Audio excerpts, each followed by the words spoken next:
so Hades just got in. He was adopted a week ago from the shelter, and he's super dog reactive. So the first thing I do with a brand new dog is I get them good in the crate. I get them learning to lay down in the crate with e-collar pressure. And then when I actually start working them, what I like to do first is e-collar heel. So if we can get his walking really well and sharp, then I can more easily control him around dogs. And you know, the expectation is you're walking nicely at my side, you're not focused on other dogs and stuff like that, and I can just back that up with the e-collar. So this is how we start e-collar heel. I'm gonna figure out what level he can feel. He is on a boss educator. He's a big, strong dog, super intense reactivity. Just went ahead and decided we're gonna use a stronger e-collar on him.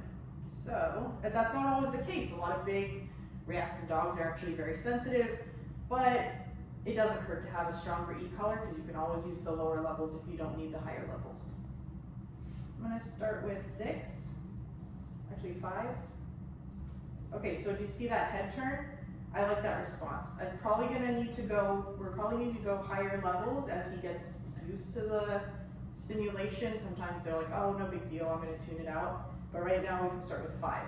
So what I'm gonna do is just release him to start walking around, and every way he's going, I'm gonna be going the opposite way, and I'm gonna be stimming. So when I raise my arm, stim is on. I'm only doing it for the video. I don't raise my arm constantly, but so you know when I'm stimming, I'm gonna raise my arm, and when I stop, it's gonna go down. Or I might say stim is on, stim is off. And by stim, I mean I'm holding down a continuous stim. So while I'm holding the button down, the stim is continuously on. And then when I release the button, the stim stops. So I'm gonna he doesn't know break or anything like that yet, probably, but I'm just gonna start saying it. So break, and so then I just move, and he understands he can get up. So that stim is on, stim is on, stim is off. When he's near me, it goes off. I walk, stim is on, stim is on, stim is off. And he's just on a simple slip lead right now. Sometimes I do prong collar, but right now my go-to is more just slip lead and e-collar. Stim is on, so he's turning. I'm gonna help him out with the leash, pull him in a little, stim is off. Notice also that I back up when I'm stimming, because the movement of me backing up draws him into the space that I need him to be. If I just stand there and stim, he's gonna look at me like, what? You know, I don't want to be like dragging him in. I want him to come to me without me pulling so much. I want it to be because the e-collar. Good, very nice. Look at that boy go. Break. Stim is on, stim is on, stim is off. And did you notice I'm trying very hard to let him come into me without pulling, okay? So notice I kind of like stay right there and move my body to pull him in. And if I need the leash, I can use the leash. Stim is on, stim is on, stim is off.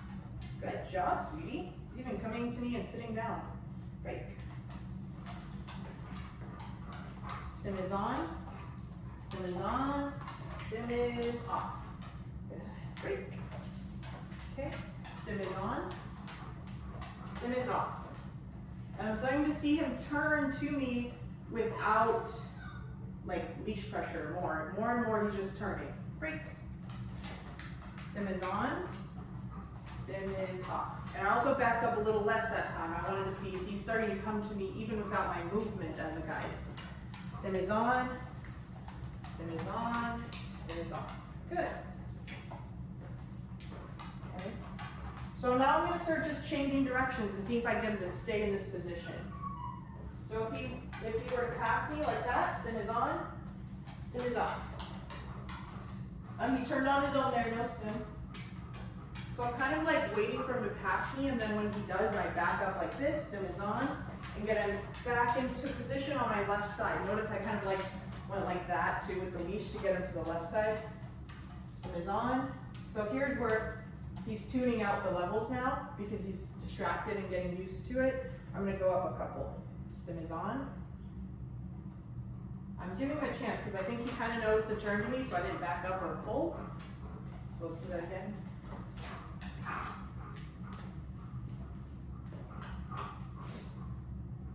Okay, I didn't stim there, I was about to.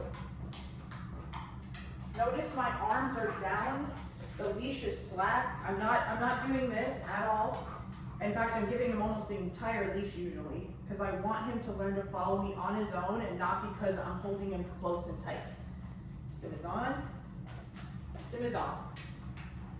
Stim is on, stim is off. The moment he turns to me and he's back in position, the pressure shuts off. Stim is on, stim is off. So I went from a 5 on the box to a 7. Always looking for that sweet spot and also acknowledging levels are going to change depending on where you are, how they're feeling, the distraction levels. So don't be afraid to be up there in levels. Yeah, he might be a 10 in the house eventually, but he could be a 50 outside. It doesn't matter. 30 is not a magic number. I hear that a lot. Well, we went up to 30. It's not a magic number. Okay? Go with what's working for the dog. I don't even look at the numbers sometimes. I'm just like, oh, this is working. Oh, that's too high. Go a little down. So don't get stuck on the numbers. All right, break. Once they start following you better, you can start actually saying heel when you turn. So I'd be like, heel, stim, stim is up. Heel, no stim because he's staying with me. I'm just saying heel when I turn to remind him, like get the word going. And eventually all I'll say is heel one time at the beginning of the walk. So, or if I tell them something else, like if I say down, then I might say heel again to get them to move with me. But I'm not constantly going heel, heel, heel. Okay, this is just the teaching phases. Heel, stim is on, stim is off. Heel. Good. Very, very smart boy, very fast learner, I've noticed so far. Okay, so as you can see now I'm making some left turns, so I'm actually turning into him like this. Be quiet. Before it was a U-turn like this, right? That's easier for them. The harder part is turning directly into them because they're usually not in the right position to move out of the way quick enough. So that's the next step in teaching them to stay further back, is actually just turning into them. So I will pair that with stim. Be very careful if it's a dog with some aggression or people reactivity. Going into their space can cause them to react or redirect a little bit. So he seems super people friendly, so I'm gonna go with it and keep the levels low. You don't want to turn into them and blast them. You just don't want that kind of retaliation, so be careful about that. So I'm gonna start with just turning into him with no stim.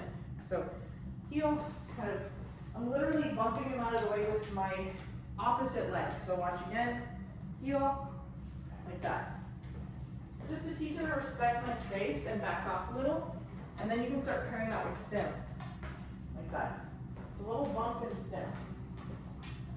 A little stim there, stim.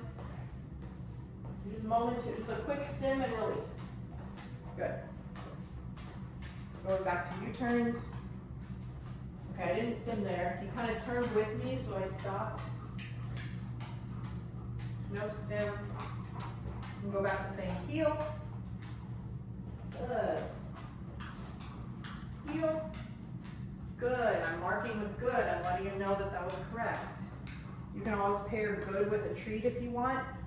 He's not hungry right now. He's overweight and he won't eat his kibble, so we're not using food. Heel. Heel. Good. Sit. Good. Much better, buddy. Good. Awesome. Heel.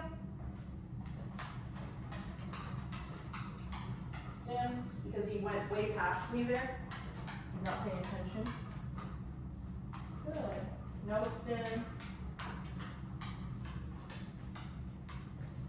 Stim. Stim is off. And then I want that auto sit. So if you want the auto sit or auto down, rather than saying the word, you're just gonna cause them to do it somehow. Let me show you what I mean. Okay. I'm going to stop and I'm going to pull up on the leash and relax. As soon as he sits, leash relax. That's how you're going to get your auto sit. It becomes an expectation. I stop. If you want to avoid the leash pressure, just sit. So that's what's going on in their minds. He's very light. He's pushing his head against me. I don't know what that means yet, but if it's affection or if it's insecurity or if it's a warning to me, but so far, as far as I know, he's good with people, so. Here we go. Good. And then even dogs who are good with people can suddenly show aggressive behaviors and tendencies once you start holding them accountable, pushing them to do better in their obedience and stuff, because they're not used to being pushed. So they're resisting in the beginning. They're like, no, I don't do that. And if you're gonna make me, I'm gonna, they're gonna like retaliate.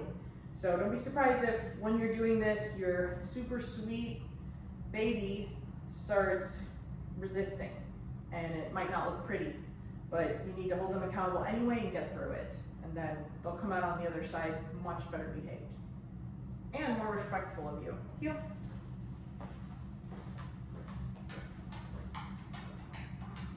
Good, now stand. And an auto sit. All I did was barely lift my arm, I was ready, and he's auto sitting. It's definitely possible he has some background of understanding commands and stuff, or maybe his previous owner had a trainer at one point. He is picking this up very quickly, but I have still seen dogs with no behavior, with no training background pick it up this quickly as well. He just might be extremely smart, extremely receptive to the e-collar and pressure. So far so good. Even if your dog doesn't do it this quickly, it should be within a day or two, like maybe 2 days, that you're getting at least this level of healing in the house.